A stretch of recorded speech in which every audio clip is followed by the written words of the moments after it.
Hai semuanya, kembali lagi di channel Portal Edukasi. Pada kesempatan kali ini, kita akan membahas rangkuman materi Pancasila kelas 7 bab 5, yaitu tentang wilayah negara kesatuan Republik Indonesia. Materi ini sudah kurikulum merdeka ya, dan merupakan revisi 2023. Mari kita mulai dengan pengertian negara. Kita tahu bahwa kita hidup di negara Indonesia. Tapi tahu nggak sih kalian apa arti dari negara? Nah, istilah negara dalam bahasa asing diantaranya Staat itu dari bahasa Belanda dan Jerman, State itu dari bahasa Inggris, Etat dari bahasa Perancis, dan kalau dalam bahasa Sanskerta itu nagari atau negara yang artinya kota. Nah, kalau menurut para ahli ada beberapa pendapat nih. Kalau menurut Roger Hasseltau, negara adalah alat atau agensi atau wewenang atau authority yang mengatur atau mengendalikan persoalan-persoalan bersama atas nama masyarakat. Kalau menurut Harold Jelaski, negara adalah suatu masyarakat yang diintegrasikan dan memiliki wewenang yang bersifat memaksa serta secara sah lebih berwenang daripada individu atau kelompok yang merupakan bagian dari masyarakat. Kalau menurut Max Weber, negara adalah suatu masyarakat yang mempunyai monopoli dalam penggunaan kekerasan fisik secara sah dalam suatu wilayah. Kalau menurut Miriam Budiarjo, negara adalah suatu organisasi dalam suatu wilayah yang mempunyai kekuasaan tertinggi yang sah dan yang ditaati oleh rakyatnya. Jadi pendapat mana yang benar? Semua pendapat para ahli itu benar ya. Tinggal kalian mau mengambil makna yang mana untuk pengertian negara itu sendiri. Selanjutnya, unsur-unsur negara. Kita tahu arti negara sekarang. Namun kenapa sih Indonesia bisa disebut sebagai negara? Apa aja unsur-unsur negara itu? Nah, menurut Konvensi Montevideo pada tahun 1933, syarat tersebut ada yang bersifat mutlak atau bisa disebut konstitutif dan juga ada unsur tambahan atau syarat deklaratif. Syarat konstitutif merupakan syarat negara yang mutlak harus ada. Sesuai kenyataan atau faktanya, negara itu memiliki wilayah, rakyat, dan pemerintahan yang berdaulat. Sedangkan syarat deklaratif atau unsur tambahan adalah adanya pengakuan dari negara lain. Jadi bisa kita buat lebih ringkas nih, unsur negara itu memiliki wilayah, ada rakyatnya, ada pemerintahan yang berdaulat, dan diakui oleh negara lain. Nah, keempat unsur ini, hafalkan ya, biasanya keluar di ujian. Nah, khusus untuk poin yang diakui oleh negara lain, itu ada dua macam pengakuan nih, yaitu secara de facto dan secara de jure. Pengakuan secara de facto adalah pengakuan suatu negara terhadap negara lain sejak faktanya negara itu berdiri yang memenuhi unsur mutlak negara, yaitu adanya wilayah, rakyat, dan pemerintahan yang berdaulat. Kalau pengakuan secara de jure, itu adalah pengakuan suatu negara oleh negara lain berdasarkan pertimbangan yuridis atau hukum, misalnya melalui perjanjian. Selanjutnya kita masuk ke materi wilayah negara kesatuan Republik Indonesia. Wilayah NKRI itu diatur dalam pasal 1 ayat 1 UU nomor 43 tahun 2008 tentang wilayah negara yang menegaskan bahwa wilayah negara kesatuan Republik Indonesia yang selanjutnya disebut dengan negara adalah salah satu unsur yang merupakan satu kesatuan wilayah daratan, perairan pedalaman, perairan kepulauan, dan laut teritorial beserta dasar laut dan tanah di bawahnya, serta ruang udara di atasnya, termasuk seluruh sumber kekayaan yang terkandung di dalamnya. Sebelum wilayah negara kesatuan Republik Indonesia ditetapkan seperti saat ini, terdapat perdebatan nih tentang perbedaan wilayah bagian Indonesia pada sidang BPUPK. Dulunya, berdasarkan hasil rapat BPUPK, wilayah Indonesia itu mencakup seluruh Hindia Belanda ditambah Malaya, Borneo Utara, Timor, dan Papua. Yang kemudian Malaya dan Borneo Utara yang dikuasai Inggris memutuskan untuk menjadi negara sendiri sehingga menjadi negara Malaysia, Brunei, dan Singapura sekarang. Begitu pula Timur-Timur yang dikuasai Portugis yang kini menjadi negara Timor Leste. Terbentuklah negara Indonesia yang seperti kita ketahui saat ini semenjak saat itu. Kemudian untuk batas wilayah Indonesia sebelah utara itu berbatasan dengan negara Malaysia, Singapura, Vietnam, Filipina, Thailand, Palau, dan Laut Cina Selatan. Kalau bagian selatan itu berbatasan dengan negara Australia, Timor Leste, dan Samudra Hindia. Kalau sebelah barat itu Samudra Hindia, dan kalau sebelah timur berbatasan dengan negara Papua Nugini dan Samudra Pasifik. Batas wilayah ini kalian wajib hafalkan ya. Selanjutnya, ruang lingkup wilayah negara kesatuan Republik Indonesia. Indonesia seperti yang kita ketahui berbentuk kepulauan, di mana berarti ada wilayah daratan dan ada wilayah lautan. Tentu juga itu ada wilayah udara yang secara otomatis ya. Masa iya ada darat dan laut tapi langitnya nggak kebawa? Nah kita bahas satu persatu ya. Kita mulai dengan wilayah daratan Indonesia. Wilayah daratan Indonesia itu meliputi daerah pemukiman dalam batas-batas tertentu dan daerah di bawah permukaan bumi termasuk segala bentuk kekayaan alam yang terdapat di dalamnya.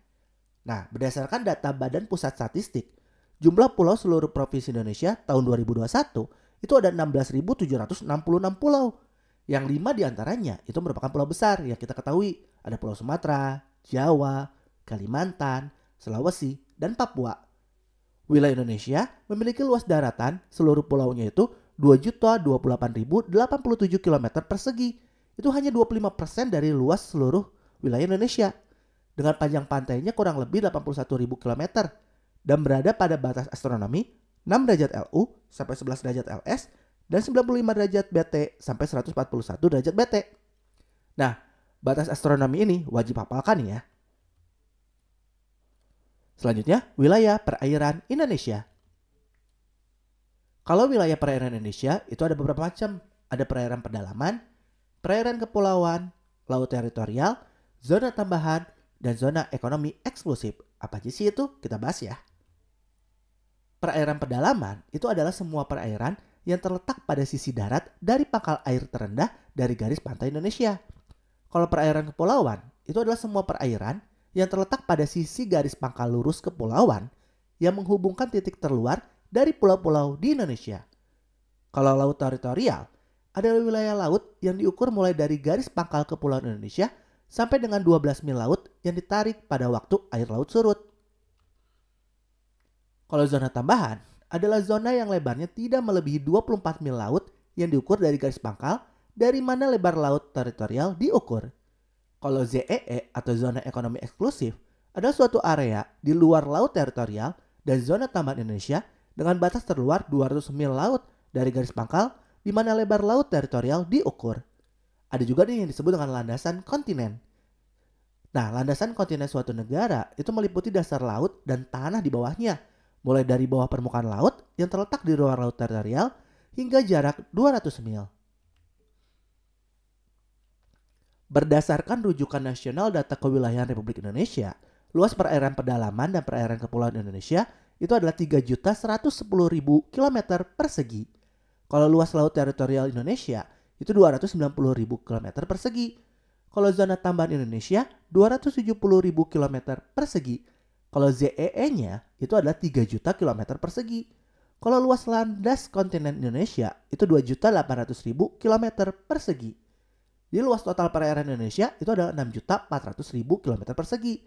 Kalau kita gabungin antara darat dan perairan, luas NKRI itu adalah 8.300.000 km persegi. Luas banget ya.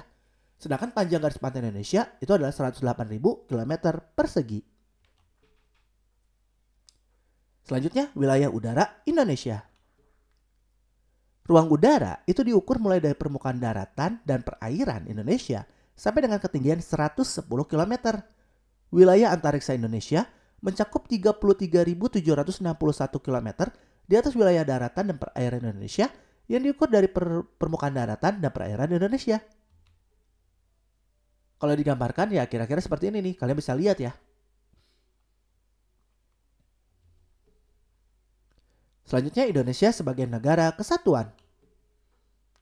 Ketika dahulu sebelum merdeka, pada sidang BPUPK, Supomo menyampaikan usulan agar bentuk negara Indonesia adalah negara integral atau negara kesatuan. Nah, kalau Dr. Andes Muhammad Hatta itu berpandangan bahwa bentuk negara federal atau negara serikat yang lebih cocok dengan Indonesia yang memiliki suku bangsa dan budaya yang sangat beragam. Dan dengan menjadi negara serikat, setiap daerah akan lebih merdeka mengatur daerahnya sendiri. Negara federal merupakan negara yang terdiri atas beberapa negara bagian, di mana negara bagian tersebut tidak berdaulat. Setiap negara bagian dapat memiliki pemimpinan sendiri, parlemen sendiri, konstitusi sendiri, dan kabinet sendiri. Tetapi yang berdaulat adalah negara federasi.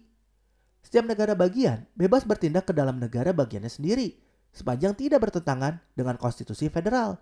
Sedangkan hubungan ke luar negeri itu merupakan wewenang dari pemerintahan federal. Nah, setelah perdebatan panjang, akhirnya disetujui bahwa Indonesia menjadi negara kesatuan Republik Indonesia. Penegasan Indonesia sebagai negara kesatuan itu tercantum dalam pasal 1 ayat 1 UUD 1945. Rumusan pasal tersebut adalah negara Indonesia ialah negara kesatuan yang berbentuk republik. Adanya kesepakatan nasional untuk tetap mempertahankan bentuk negara Indonesia sebagai negara kesatuan Republik Indonesia. Itu tercantum dalam pasal 37 ayat 5 UUD 1945 yang isinya khusus mengenai bentuk negara kesatuan Republik Indonesia tidak dapat dilakukan perubahan. Jadi walaupun UUD 1945 diamandemen, tercatat 4 kali diamandemen sampai saat ini, itu kalau bentuk negara itu nggak akan pernah bisa diamandemen ataupun diubah. Selanjutnya, upaya menjaga keutuhan wilayah NKRI. Ada beberapa sikap yang harus dilakukan dan dilarang untuk dilakukan untuk menjaga keutuhan wilayah NKRI. Sikap yang harus dihindari dalam menjaga keutuhan wilayah NKRI yaitu, ingat, yang harus dihindari: individualisme, sukuisme, etnosentrisme, fanatisme, dan ekstremisme. Sedangkan sikap yang harus dikembangkan yaitu cinta tanah air, rela berkorban, toleransi, dan gotong royong. Sekarang kita pelajari nih beberapa sikap yang bisa dilakukan di lingkungan keluarga. Contohnya, patuh dan hormat kepada orang yang lebih tua dari diri kita masing-masing. Saling menyayangi dan mencintai sesama anggota keluarga. Mengingatkan kepada anggota keluarga yang lain jika melakukan tindakan yang bertentangan dengan aturan. Kalau di lingkungan sekolah, menjaga nama baik sekolah saat mengikuti kompetisi antar sekolah. Menjalin hubungan persaudaraan dan pertemanan kepada semua teman tanpa membedakan latar belakang suku, ras, agama, dan antar golongan. Serta memiliki ketaatan untuk patuh terhadap tata tertib yang diberlakukan di lingkungan sekolah. Kalau di lingkungan masyarakat, ikut serta dalam kegiatan ronda malam biar tetap tempat tinggalnya aman ya.